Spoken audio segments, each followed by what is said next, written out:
In some way or another, we all want a very happy and a very successful life, and directly or indirectly हम अपनी successful life को एक understanding and a very growth के साथ में हम relate कर सकते हैं. And for growth there is one thing which is very important, और वही चीज को मैं इस वीडियो के अंदर डिस्कस करने जा रहा हूँ. And that is a very important thing, and I think कि उसने मेरी लाइफ में बहुत ही ज्यादा इम्पैक्ट डाला है, और होप कि वो चीज आपकी लाइफ में भी बहुत ही ज्यादा इंपॉर्टेंट रोल प्ले करेगी. डायरेक्टली और इनडायरेक्टली हम कहीं ना कहीं वो चीज हमारे दिमाग में होनी ही चाहिए, चाहे हम किसी भी फील्ड में हो. Okay, so hey guys, this is Jaspreet and in this video I am gonna be talking about questioning as a very important thing for our growth. Okay, so before starting I want to request you all, please like the video and subscribe to the channel and hit the bell icon so that you will never miss any update from my channel. Okay, so with this note I want to start the video. Okay, let's go. Okay, so first of all, in this video, before going directly to the point, I want to give a feel about this thing. Okay, सबसे पहले एक scenario के साथ में इस topic को शुरू करना चाहूंगा. लेट्स इमेजिन कि एक बच्चा है जो कि अभी उसने जन्म लिया है, और उस बच्चे से कुछ चीजों को सीखने की कोशिश करते हैं और इस वीडियो के अंदर प्रोसीड करते हैं. ओके, सो एक बच्चा है जिसने अभी इस दुनिया में जन्म लिया है, अभी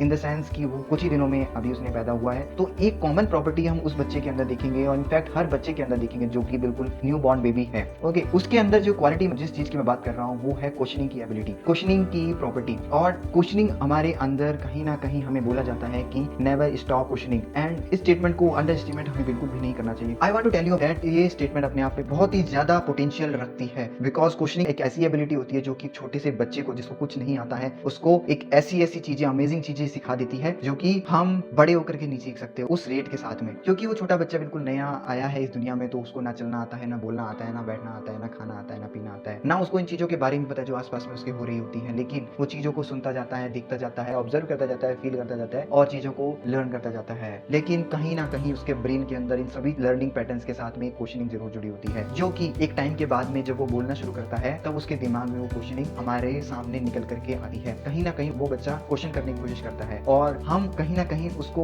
अलग अलग टाइप के जवाब देने लगते हैं. कई बार उसके क्वेश्चन बहुत ही ज्यादा कॉम्प्लेक्स होते हैं, तो हम उसके क्वेश्चन को कहीं ना कहीं नेग्लेक्ट करके और उसको कहीं ना कहीं डाइवर्ट करने की कोशिश करते हैं. लेकिन वहां तक तो ठीक है, लेकिन अगर हम उसको करेक्ट आंसर तक नहीं पहुंचा रहे हैं और कहीं ना कहीं उसे क्वेश्चनिंग की एबिलिटी को हम डिस्ट्रॉय कर रहे हैं, तो कहीं ना कहीं वो ये चीज बहुत ही ज्यादा खतरनाक हो सकती है उस बच्चे के लिए. बिकॉज अब वो बच्चा क्वेश्चनिंग नहीं करेगा और नई लर्निंग से रूबरू नहीं हो पाएगा. और नई लर्निंग के लिए क्वेश्चनिंग एक बहुत ही ज्यादा इंपॉर्टेंट थिंग है, because if a person is questioning about something, then definitely he is going to be curious about the thing which he is going to question about. Okay, और जब वो क्वेश्चन उस बच्चे के अंदर नेटिवली खुद develop हुआ है और उसका आंसर अगर हम दे देते हैं, तो मोस्ट प्रोबेबल है कि वो बच्चा उस क्वेश्चन से सबसे ज्यादा सीखेगा देन कि अगर हम वो क्वेश्चन को खुद इम्प्लांट करें सामने वाले के दिमाग के अंदर, और अब वो उस क्वेश्चन को समझने की कोशिश करे या फिर उसको रटने की कोशिश करे देन. ओके, ये दोनों बिल्कुल डिफरेंट सिनेरियो है, बिकॉज जब हम उसके दिमाग के अंदर इम्प्लांट करेंगे वो क्वेश्चन, तब जरूरी नहीं वो उस क्वेश्चन को उस फील के साथ में फील कर रहा हो. लेकिन जब वो क्वेश्चन उस बंदे के दिमाग में, उस बच्चे के दिमाग में जब खुद नेटिवली डेवलप हुआ है, तब वो उस क्वेश्चन के साथ में खुद एक फील के साथ में उस क्वेश्चन को डेवलप किया होगा उसके ब्रेन ने. और जब इस केस में अगर हम उसका आंसर देते हैं, तो मोस्ट प्रोबेबल है कि उसके दिमाग के अंदर वो हमेशा के लिए रिटेन करने वाला है, या फिर उसकी ब्रेन के अंदर ये सभी चीजें जुड़ी हुई रहने वाली हैं और वो सभी चीजों को रिलेट करते रहेगा. और क्वेश्चनिंग की पावर बहुत ही ज्यादा है, and for learning anything and for knowing any concept and for gaining any kind of thing, we can't underestimate this power of questioning. And इस चीज को मैं फील कर चुका हूँ, मैंने इस चीज को कहीं ना कहीं मेरे को हमेशा से लगता है, और इस चीज ने मैं हमेशा कहीं ना कहीं क्वेश्चनिंग के साथ में ही ग्रो किया हुआ हूँ. और कहीं ना कहीं क्वेश्चनिंग ऐसी चीज रही है मेरी लाइफ में जिसने कि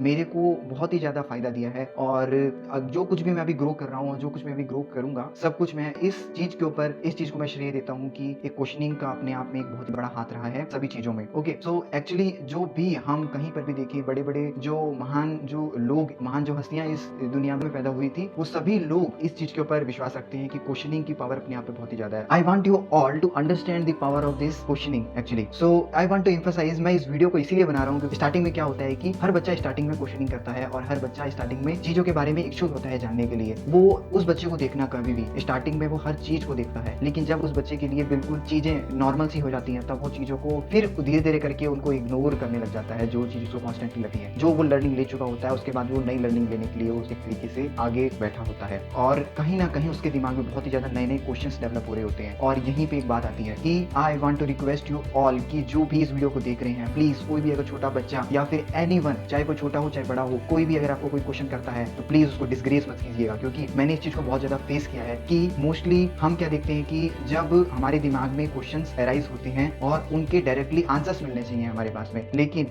देयर आर मेनी रीजंस कि सामने वाले वाले को क्या पता आंसर्स पता ना हो, या फिर कोई देयर आर मेनी रीजंस, वो सामने वाला उस क्वेश्चंस को इग्नोर करता है और उनको सामने वाले को डिसग्रेस करने की कोशिश करता है कि अगली बार वो क्वेश्चन ना पूछे, या फिर वो डायरेक्टली नहीं कहेगा कि आप अगला आगे क्वेश्चंस ना पूछें, या फिर वो इनडायरेक्टली वो ऐसा एक्ट कर रहा होता है जो कि इस एक्ट को बढ़ावा दे रहा होता है कि बच्चा अगली बार से क्वेश्चनिंग ना करे। And this is a very dangerous condition कि वो बच्चा अगर क्वेश्चनिंग करना बंद कर जाए। आजकल हमारे आसपास में जो बहुत ही ज्यादा प्रॉब्लम्स आ रखी हैं, कहीं ना कहीं उसके अंदर हम जो लर्न नहीं कर पाते हैं, हम जो सीख नहीं पाते हैं, उसके कहीं ना कहीं इस फैक्टर का भी एक रोल है कि हम क्वेश्चनिंग करना बंद कर चुके हैं। Because our mind is a very machine and this need to feed it with the questions, right kind of question. और अगर इसको राइट काइंड ऑफ क्वेश्चन मिलता है तो फिर क्या पता इसके अंदर जो क्रिएटिविटी होती है वो खुद ही अपने आप उसके अंदर राइट काइंड ऑफ आंसर अपने आप ही ढूंढने की कोशिश करती है। और अगर उसको नहीं मिलता है तो कहीं ना कहीं एक्सटर्नल सोर्स से लर्निंग की उसकी चाहत जागती है। And this is what we are all curious about. हमारे अंदर क्वेश्चंस डेवलप होते हैं और इस तरीके से हम बहुत ज्यादा क्यूरियस होते हैं क्योंकि हमारे अंदर वो क्वेश्चंस को आंसर करने की चाहत होती है। लेकिन अगर सामने वाला हमारी किसी तरीके से ये आदत बना दे कि हम क्वेश्चंस ना करें तो this is a very dangerous condition for us, because अब हमारी आदत नहीं रहेगी क्वेश्चंस करने की। जो वो बच्चा है जो स्टार्टिंग से क्वेश्चन करता आया है वो अब से क्वेश्चन नहीं करेगा तो उसकी लर्निंग की कैपेबिलिटी कहीं ना कहीं रिड्यूस हो जाएगी। वो कहीं ना कहीं चीजों को रटने लगेगा, कहीं ना कहीं जब वो खुद ट्राई करेगा तब जाकर के चीजों को सीखेगा। लेकिन क्वेश्चनिंग एक ऐसी चीज है जब हम कोई चीज पढ़ रहे हैं और उसके अंदर हमारे अंदर अगर क्वेश्चन आया है और उसका एग्जैक्ट आंसर निकल आया, क्योंकि वो क्वेश्चन हमारे दिमाग में खुद डेवलप हुआ था, हमने कहीं से पढ़ करके निकाला नहीं था, तो उसका आंसर अगर किसी ने दिया है तो वो हमारा आंसर हमारे दिमाग के अंदर सस्टेन रहेगा। दैट्स वाई हमें बोला जाता है कि हम मेहनत करें, खुद ट्राई आउट करें चीजों को, क्योंकि हम जब खुद ट्राई आउट करेंगे तो हमारे साथ में प्रॉब्लम्स आएंगी और प्रॉब्लम्स के साथ में बहुत सारे क्वेश्चंस राइज होंगे हमारे माइंड में। और जब हमारे दिमाग को एक क्वेश्चन मिलता है तो उसका आंसर लेने के लिए क्यूरियस होता है। और that is what the power of our questioning is to our mind, because questioning हमारे दिमाग को एक फीड देती है जिससे कि हमारी लर्निंग की कैपेबिलिटीज बढ़ जाती है। इस वीडियो को मैं और लंबा नहीं करना चाहता। इस चीज की अगर और डेप्थ में मेरे को जाना पड़े अगर किसी वीडियो में, तो मैं आगे इस वीडियो को और बढ़िया तरीके से बनाने की कोशिश करूंगा। With this note I want to end this video and please hit the bell icon and subscribe to this channel so that you will never miss any update, and also press the bell icon as well so that you will get each and every notification of my video and be updated with my channel. Okay, and please, this is my request, if you can help me out, please share this video so that each and every person who will see this video will be benefited by this content which I am making. Okay, if you don't like any of the thing in the video, please write it down in the comment section so that I will get to know about the thing which I am getting wrong, ताकि मैं उसके ऊपर improvement कर सकूं. Okay, so with this note I want to end this video. See you soon in the next video. Until then, a big thumbs up from my side. Bye bye guys.